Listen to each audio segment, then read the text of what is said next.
Kali Yuga, which ended 2000 plus years ago, these were called the dark ages. They're still talking, this is Kali Yuga, because Krishna said it's Kali Yuga. Like everything looks like it's the end of the world. You can be in any yuga and be fantastic. Now the question is only, is what we are doing within ourselves happening consciously or unconsciously? In the news channels, they're still talking, this is Kali Yuga, because Krishna said it's Kali Yuga. When? 5124 years ago. So since then, the cumulative aspect of Kali, which lasts for 2592 years, is over, and Dwapara is also 2592 years, that will get over sometime in 2082. That means another 58 years, is it? 58 years.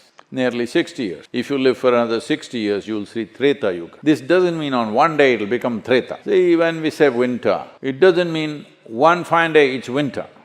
It happens. Summer, it's not like one day suddenly it became summer, it slowly happens.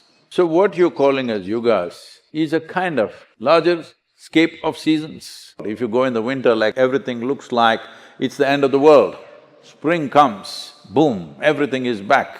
But the super cycle decides a lot more. You can be in any yuga and be fantastic. You can be in any yuga and be a mess. This experience of all this is not a question of you being good or bad or you being… people are going about saying… See, the moment you have prejudice about something, somebody becomes a sinner and somebody becomes a saint. But these values keep changing. The important thing is we understand that as we sit here, we are who we are as a consequence of what we are doing within ourselves. Now the question is only, is what we are doing within ourselves happening consciously or unconsciously? If we are doing it consciously, the consequence would be the way we want it. If we are doing it unconsciously, the consequence is random. There are 4 yugas. In each yuga, cycle lasts for more than 4 million years, encompassing all 4 yugas. Satyug, also known as Satyug or Kratyug, is the first of the 4 yugas. Often referred to as the Golden Age, Satyug is considered the purest era. According to Vedic texts, people enjoyed worldly comforts and lived in perfect harmony, in sync with the natural laws of the universe. In Treta Yuga, people became less spiritual and more interested in material things. Wars happened often and climate changes caused deserts and oceans to form. Despite these problems, Treta Yuga also brought important knowledge about universal magnetism. This helped people understand the forces of nature and the true nature of the universe. In Dwapara Yuga, people's morals and spiritual practices got worse. They became more competitive, jealous, deceitful, and focused on pleasures as they moved away from the divine. Although living conditions became harder, science advanced a lot. This yuga was also the time of the Mahabharata epic, which tells about Krishna's incarnation and his fight against evil. Dwapara Yuga ended when Krishna left earth to go back to his eternal home. Kalyug is characterized by war and conflict. Spiritually, civilizations degenerate throughout this yuga as people drift further from the divine. Similar to end of world predictions in other traditions and religions, Pandits have attempted to calculate end date of Kalyug with various dates proposed, including 2012 and 2082. Well, during the Kali Yuga, which ended 2000 plus years ago, these were called the dark ages because human beings did terrible things to each other and not only did terrible things, they did it large scale. That doesn't mean we did not do terrible things in Dwapara Yuga, we also did, but still it is not the norm, at least we know it's wrong. We are just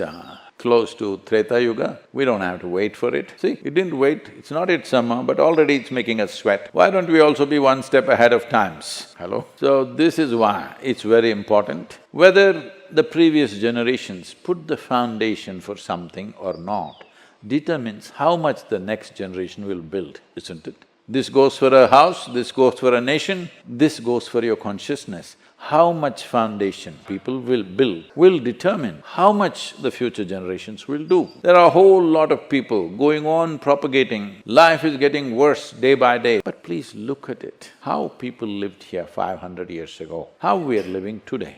isn't everything better? Everything, especially ladies. You have to say big yes. Because for women on this planet, life has never been this good ever, all over the world. So, how we make the next step is in our hands. We are like this because somebody built something fundamental, so we have come to this place. But how we create the next step or how the next generations live is determined by us. Many of you young people will see it, that we are moving from Dwapara Yuga to Treta Yuga. As Sadhguru says, regardless of the time, yug, or planetary position, individuals have the ability to rise above these influences. Each person can experience a golden age within themselves, even during the most challenging periods. The potential to transcend difficulties and thrive always exists for every individual. The future is in our hands. We have reached this point because someone laid a strong foundation. However, it is up to us to shape the next step and determine how future generations will live.